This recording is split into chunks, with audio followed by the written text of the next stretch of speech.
오늘 우리에게 주신 하나님의 말씀은 에베소서 2장 14절에서 18절입니다. 제가 가진 성경으로는 신약 성경 311쪽이 되겠습니다. 찾으신 후 저와 여러분이 한 절씩 교독하신 후 마지막 절은 다 함께 합독하시겠습니다. 에베소서 2장 14절에서 18절입니다.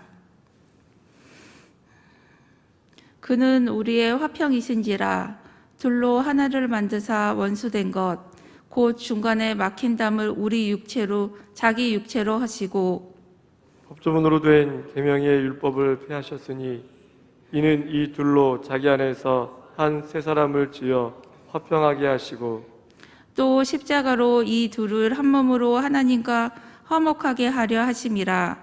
원수된 것을 십자가로 소멸하시고 또 오셔서 먼데 있는 너희에게 평안을 전하시고 가까운 데 있는 자들에게 평안을 전하셨으니 이는 그로 말미암아 우리 둘이 한 성령 안에서 아버지께 나아감을 얻게 하려 하심이라. 아멘. 화평하게 하는 자는 복이 있나니 그들이 하나님의 아들이라 일컬음을 받을 것임이라. 아멘. 예수 그리스도의 은혜로 하나님과 원수가 되었었고, 그리고 사람과 사람 사이에도 원수가 되었었는데 이 모든 것을 화평으로 바꾸신 우리 구주 예수 그리스도의 은혜가 이 새벽을 깨우며 예배드리는 성전에서 또 가정에서 모든 처소에서 예배드리는 우리 모든 성도들에게 충만히 임할 것을 주님의 이름으로 축복합니다. 우리는 믿음의 공동체를 일컬어서 교회다라고 얘기를 하고 있습니다. 교회 안에는요, 이제 신앙생활을 시작한 지 얼마 안 되시는 그런 분도 계시고요. 또한 이미 오랫동안 흔히 말하는 산전, 수전, 요즘은 공중전까지 해서 오랫동안 믿음 생활을 하고 계시는 우리 믿음의 성도들도 계십니다. 자, 그런데 우리가 이렇게 교회를 다니고는 있지만, 하지만 과연 교회란 어떤 곳인지, 또 교회가 어떤 의미를 지니고 있는 곳인지에 대해서는 우리가 생각보다는 잘 모르고 있는 것 같습니다. 자, 한번 이 시간 죄송하지만 우리 성도분들에게 한번 질문해 보겠습니다. 교회는 어떤 곳일까요? 한번 속으로 생각해 볼 수 있었으면 좋겠습니다. 교회가 어떤 곳인지에 대해서 할 말은 많고요. 또 여러 가지 설명 방법들이 있습니다. 이것을 하루 이틀 만에 노라는 것은요, 정말 할 수가 없는 그 정도로 정말 방대한 그런 할 말이 많은 것이죠. 하지만 이 시간에는요, 본문을 통해서 우리가 깨달아야 할 본문에 나타나 있는 교회의 모습은 무엇인지 함께 살펴보고자 합니다. 우리가 오늘 살펴보는 에베소서는 바울 사도가 에베소 지역에 있는 교회 성도들을 향해 보내는 편지입니다. 흔히 말하는 이 에베소 교회라고 할 때는요, 어떤 특정한 에베소에 있는 그 교회를 말하는 것이 아니라 에베소 전 지역에 있는 교회들을 일컬어서, 이 당시에는 큰 교회당이 없었기 때문에 가정에서 예배를 드렸는데요, 아무튼 넓은 곳에 분포되어 있었던 그 에베소 지역에 있는 그 가정교회들 향해서 한번 보면서 회람하면서 같이 믿음을 견고케 하기 위해서 이 에베소 서신이 쓰여졌습니다. 자, 바울이 이렇게 에베소 교회와 성도들 향해서 이 편지를 쓴 이유가 있는데요, 그것은 다름 아니라 교회의 연합, 즉 교회의 하나됨을 지키게 하기 위해서 본 서신이 쓰여진 것입니다. 에베소 교회는 유대인 성도들과 이방인 성도들이 함께 공존하고 있었는데요, 이런 에베소 교회 성도들은 예전에 사도 바울을 통해서 두란노에서 2년 넘게 날마다 말씀의 가르침을 받은 사람들이 있었습니다. 그 덕분에 에베소의 교회는 거짓 선지자들을 가려내고 또 그들을 쫓아낼 정도로 진리를 분별하는 그 능력이 매우 탁월했던 교회가 바로 이 에베소 교회였죠. 자, 하지만 그들에게는 부족한 것이 있었습니다. 어떻게 보면 가장 필요한 것이었는데요, 하지만 그들에게 없었던 그 한 가지가 있었습니다.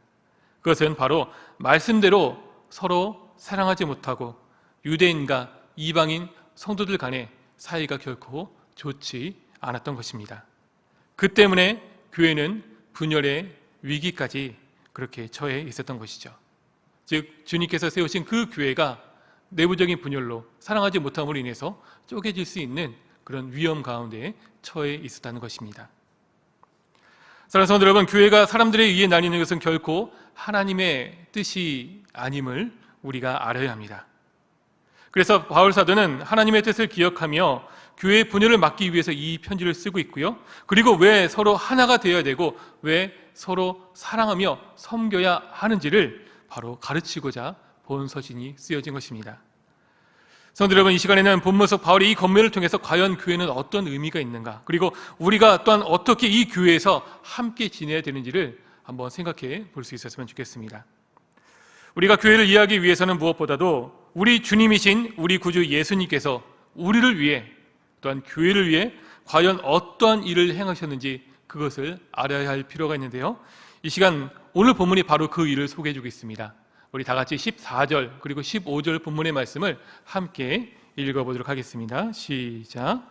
그는 우리의 화평이신지라 둘로 하늘을 만드사 원수된 것 곧 중간에 막힌 담을 자기 육체로 하시고 법조문으로 된 계명의 율법을 폐하셨으니 이는 이 둘로 자기 안에서 한 세 사람을 지어 화평하게 하시고. 아멘. 여기 우리가 방금 읽은 14절을 보면요, 그는이라는 인칭 대명사가 나오고 있죠. 근데 여기서 그는 바로 다름 아니라 우리 예수님을 말합니다. 그리고 14절 이하는요, 바로 예수님께서 교회를 위해서 어떤 일을 행하셨는지를 그렇게 설명을 해주고 있죠. 그러면 예수님이 하신 그 일은 무엇인가? 그것은 예수님이 자신의 육체로 곧 십자가의 죽으심을 통해서 원수된 것, 곧 중간에 막힌 담을 허심으로써 화평하게 하셨다는 그 일입니다. 여기서 둘로 하나 되게 하셨다는 것은요, 크게 두 가지를 의미하는데요. 먼저 하나님과 원수된 세상, 그리고 유대인과 이방인들을 하나 되게 하셨다는 것, 이것을 말하고 있습니다. 자, 우리가 이를 통해서 교회는 바로 십자가로 세우신, 즉 자신의 피 흘리심을 통해 예수님이 세우신 곳이며 그 안에는 원수됨 없이 서로 화평을 이루어야 되는 것이 바로 교회다라는 것을 우리가 알 수가 있는 것이죠. 즉 하나님과 우리 사이에 원수됨이 없어야 되고요, 그리고 우리가 서로가 서로에게 지체와 지체 간에 서로 원수된 것이 없이 화평을 이루어야 되는 것이 바로 주님께서 세우신 교회에 있어야 되는 그 모습이라는 것을 우리가 알게 되는 것입니다. 즉 우린 수직적으로 하나님이나 수평적으로 사람들과 평화를 누리며 나아가야 되는 것이, 그 모습이 있어야 되는 것이 다름 아닌 교회다라는 것을 우리가 본문을 통해서 알 수 있습니다. 그렇게 사랑하는 성도 여러분, 우리 안에 서로 원수됨이 없기를 바랍니다. 만약 서로가 화평 없이 지낸다면 예수님의 피 흘리심을 무가치한 것으로 만들어버리는 비신앙적인 모습이라는 것을 우리가 기억해야 되는 것이죠. 지금 나 저 사람이 마음에 안 들어, 서로 상정 안에 같이 있기도 싫어 하면서 서로 등 돌리고 서로 보지도 않고 서로 연합하지 않으려는 그 모습은요, 어떻게 보면은 주님께서 자기 몸으로, 즉 피 흘리심을 통해서 세우신 그 교회를 허물어뜨리는 그 불순종과 그리고 그 비신앙적인 모습이 될 수 있다는 것을 생각해 봐야 됩니다. 즉 우리의 그런 작은 모습이 바로 주님을 거부하는 그 일이 될 수 있다는 것을 잘 생각해 봐야 되는 것이죠. 그렇게 다시 한번 말씀드립니다. 우리 안에 원수됨이 없었으면 좋겠습니다. 할렐루야. 그리고 우리 안에 이런 비신앙적인 모습이 없기를 바랍니다. 우리 이어서 우리 16절부터 18절까지 말씀을 다시 한번 우리 함께 말씀을 생각하며 읽어보도록 합니다. 또 십자가로 이 둘을 한 몸으로 하나님과 화목하게 하려 하심이라. 원수된 것을 십자가로 소멸하시고 또 오셔서 먼 데 있는 너희에게 평안을 전하시고 가까운 데 있는 자들에게 평안을 전하셨으니 이는 그로 말미암아 우리 둘이 한 성령 안에서 아버지께 나아감을 얻게 하려 하심이라. 아멘. 자, 우리가 예수님을 믿음으로 교회 안에서 나타내야 될 그 모습이 있다면 그것은 다름 아니라 서로 사랑하며 화평을 이루는 것임을 다시 한번 본문을 통해서 알게 됩니다. 이것을 계속해서 강조하고 있죠. 오늘 본문뿐만 아니라 본문이 속해 있는 2장, 또 그리고 전체적인 이 모습을, 예배서 전체를 보면요, 바로 이 하나됨이 얼마나 중요한가, 그리고 이 일을 위해서 우리 구주 되신 예수님께서 얼마나 놀라운 그 큰 일을 행하셨는가가 바로 에베소 전반에 그렇게 잘 녹아져 있습니다. 성도 여러분, 바로 우리가 화평하며 사랑을 이룰 수 있었으면 좋겠습니다. 그리고 이를 저희 교회에서 이 제자훈련 과정에서는요, 지체의식 조화 능력이라고 우리 담임 목사님께서 분명히 또한 말씀해주고 우리가 이것을 또한 누누이 계속해서 강조하면서 또 우리가 듣고 있고 실천하려고 하는 것이죠. 자, 그런데 만약 우리가 예수님을 믿는다고 하면서도 교회 안에서 서로 미워하고 서로 헐뜯고 서로 당을 짓고 또 서로 보려하지 않는다면은 우리가 진정 예수님을 믿고 따르고 있는가에 대해서도 우리는 한번 심각하게 반문해 볼 수 있어야 합니다. 왜냐하면 서로 사랑하지 않는 그리스도인, 서로 용납하지 못하는 하나님의 자녀는 참된 회심한 그 모습이 아니기 때문에 그렇습니다. 우리 예수님께서도요, 십자가에 돌아가시기 전에 분명히 말씀하셨죠. 내가 너에게 새 계명을 주노니 서로 사랑하는 그 말씀을 우리에게 주셨습니다. 그리고 베드로 사도도 분명히 이 말세 때에 우리가 해야 될 글이 있다면요, 깨어서 근신하는 일이고요, 그리고 무엇보다도 서로 허다한 사랑으로 서로를 사랑하는 것, 이것을 우리 또한 주님과 또 베드로 사도가 분명히 말하고 있습니다. 그렇기 때문에 이것만 보더라도 우리 안에, 교회 안에 우리 서로 사랑하고 화평을 이루고 하나됨을 이루는 것이 얼마나 중요한가를 또 우리가 생각해 볼 수 있는 것이죠. 아무튼 본문에 나타난 것처럼 십자가는 화목의 길이고요, 교회는 비록 미숙해도 십자가에서 흘리신 그 예수님의 피로서 모든 적대적인 요소를 해소하고 서로 한 몸을 이루어야 하는 화평의 공동체가 되어야 함을 믿으시기 바랍니다. 우리 한번 따라해 볼까요? 교회는 화평의 공동체이다. 이것을 믿으시기 바랍니다. 교회가 화평을 이루어야 할 이유에 대해서 본문은요, 예수님께서 십자가의 당신의 육체로 중간에 막힌 담을 헐었기 때문이다라고 분명히 증거해 줍니다. 예수님께서 십자가에서 육체로 중간에 막힌 담을 헐었다는 이 표현을 좀 더 우리가 잘 이해하기 위해서는요, 구약시대 이 성전의 그 모습들, 그 상황을 좀 알아야 될 필요가 있습니다. 구약시대에는 유대인들과 이방인들의 구분이 엄격했습니다. 이것은 성전을 출입하는 그 자체에서도 분명히 나타났는데요, 그래서 성전 바깥들 벽에는 이방인들에게 바깥들을 넘어 안뜰로 들어오면 죽더라도 그 책임은 오직 이방인들에게만 있다라는 그 경고의 글이 있을 정도였다고 합니다. 즉 성전을 보면요, 여러 가지 어떤 구분이 있었어요.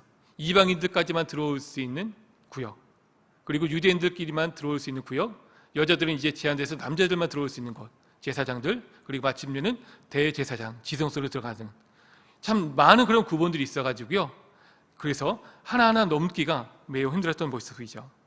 또한 모세 율법에도 이스라엘을 다른 이방인 나라들과 분리시키는 역할을 한 그 계명도 분명히 많이 있는 것을 우리는 성경을 통해서 확인해 볼 수 있습니다. 하지만 이런 것들은 예수님이 모든 율법을 성취하심으로 모든 인류가 유대인이나 이방인이나 상관없이 예수님으로 인해 구원을 얻게 하셨죠. 또한 모든 율법의 성취로 구원받음을 통해 이제는 유대인이나 이방인이라는 그 구별 없이 우리 모두 예수 그리스도 안에서 새 인류인 바로 한 새 사람이 되었다는 것을 믿으시고 또 이것을 기억할 수 있었으면 좋겠습니다. 즉 우리의 새로운 공동체, 우리 새로운 어떤 자신을 나타내는 그 말이 있다면요, 이 성경이 오늘 본문에 표현되는 바로 한 새 사람이다 라는 것을 우리가 기억을 해야 됩니다. 이것은 예수님이 십자가에서 운명하실 때 성전 안의 지성소를 막고 있던 휘정이 바로 위에서 아래로 찢어진 것을 통해서 우리에게 명확하게 보여주신 것을 우리가 기억하면 참 좋을 것 같습니다.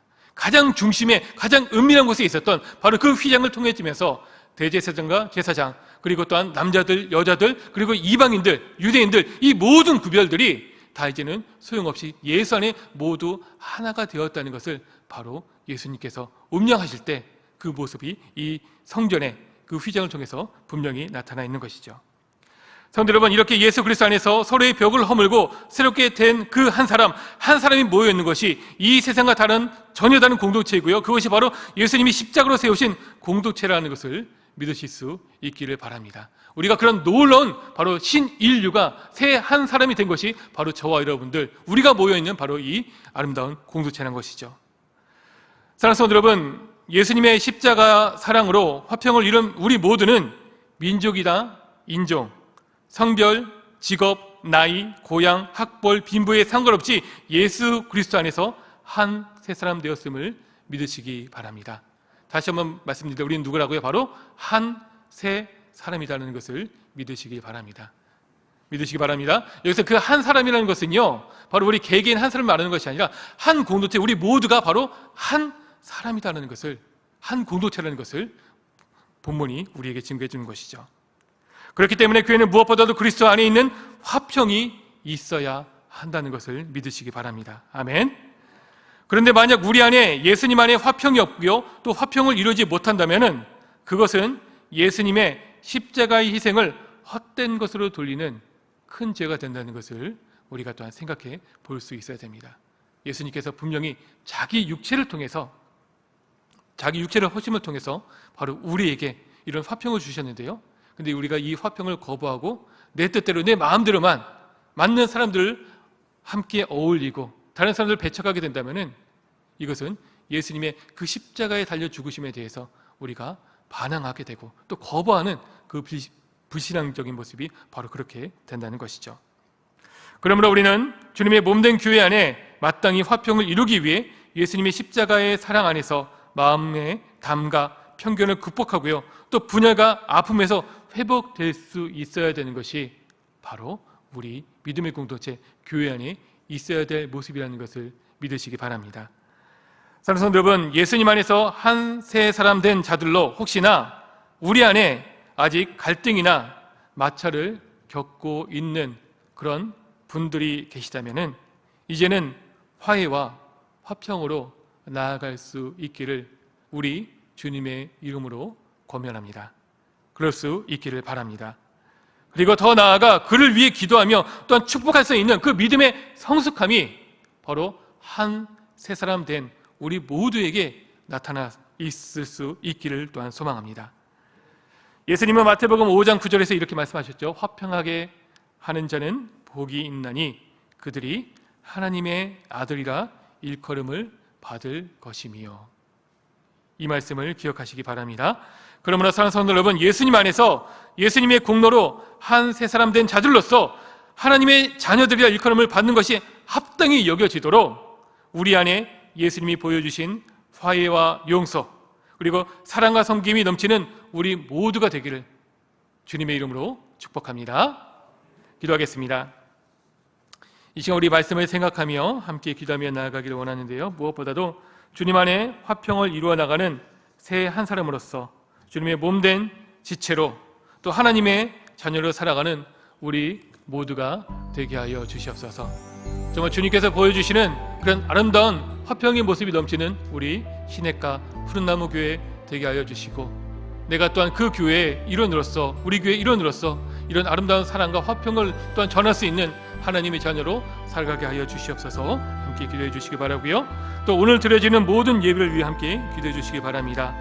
영화부에서부터 청년교회 그리고 또한 우리 장년부에 이렇게까지 드려지는 모든 예배 순간순간마다 하나님의 은혜를 충만히 하나님 허락하여 주시옵소서. 또 말씀을 전하시는 모든 주의 종들, 특별히 우리 담임 목사님 위하여서 함께 기도해 주시고, 또 우리 주변에 함께 예배하고 싶거나 예배 드리지 못하는 그런 안타까운 심정들을 가진 우리 그런 영혼들이 있습니다. 주님 그들을 불쌍히 여겨주시고 어느 곳에 예배하든지 간에 하나님 주님께서 충만한 은혜로 돌봐주시며 그 영혼들이 주님을 바라보며 주님을 만날 수 있는 거룩한 한 날 될 수 있도록 주님 축복해 주시고 역사하여 주시옵소서. 이 시간 다 같이 주여 한번 세 번 부르면서 우리 통성으로 기도하며 또 자유롭게 돌아가도록 하겠습니다. 다 같이 함께 주여 한번 외칩니다. 주여